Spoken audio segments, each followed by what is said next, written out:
Section 2. You are going to hear a talk about banks in the UK. First, you have some time to look at questions 13 to 17.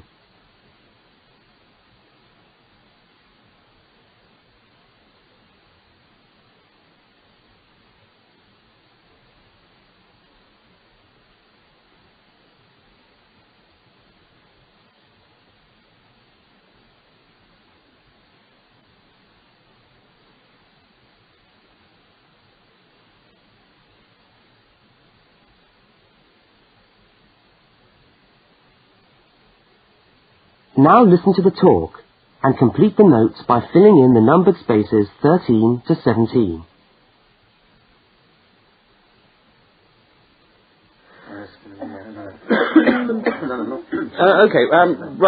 Thanks for turning up today. Thanks for turning up today to this short talk I'm going to give on student banking. Many of you are unfamiliar with the way banks work in this country, and today's talk should just give you a few starting points. I will, of course, answer any questions at the end. Right, well, as you probably know, you'll need to open a bank account while you're here. It's the safest place to keep your money, and it's best to open an account with one of the major banks. You should each have a handout with the names and addresses. Yeah? Right. There's Barclays in Realty Square, National Westminster in Preston Park, Lloyd's in City Plaza, and Midland in Hope Street. Okay, all these banks offer special student accounts.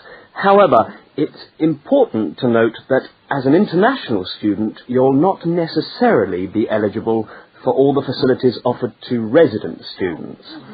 Now, as an international student, you will need to provide evidence that you can fund yourself for however long your course lasts.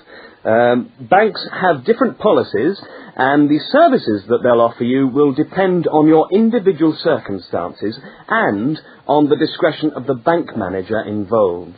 So it's a matter of going there and finding out about your own particular situation. Right. When you do go to open a bank account, you should take some documentation with you. I've already mentioned that you must be able to support yourself. In addition to this, most banks ask you to bring your passport and your letter or certificate of enrolment. Okay? Now, by far the most useful type of account to open is a current account. When you do this, you will actually get what is called a student account, which is a current account with special concessions for students. When you open the account, the bank will give you a checkbook, and you can use this to draw money out as you need it.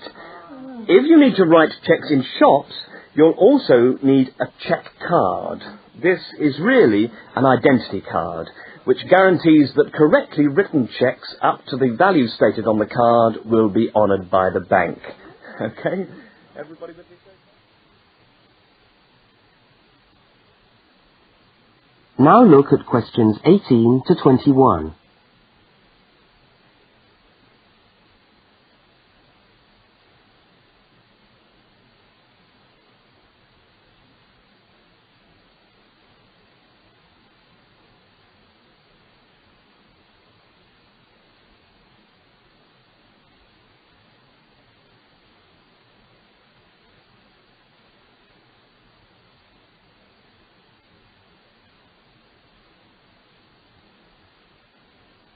As you listen to the rest of the talk, complete the rest of the notes in the spaces numbered 18 to 21.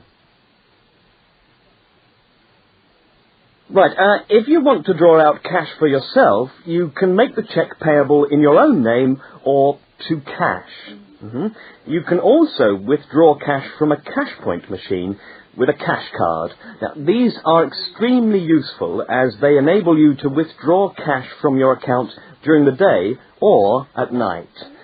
There is also another card called Switch or Delta, and you can use this to pay for things in shops. It takes the money right out of your account, so you don't need your checkbook.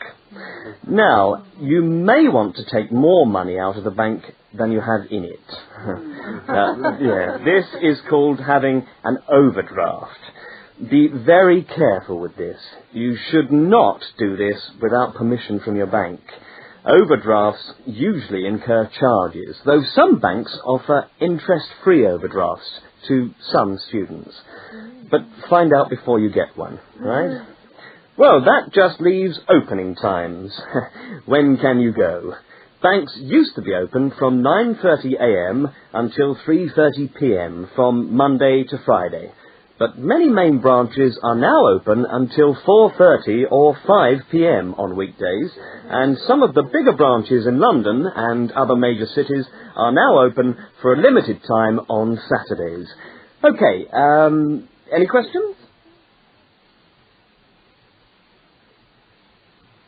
That is the end of section 2. You now have half a minute to check your answers.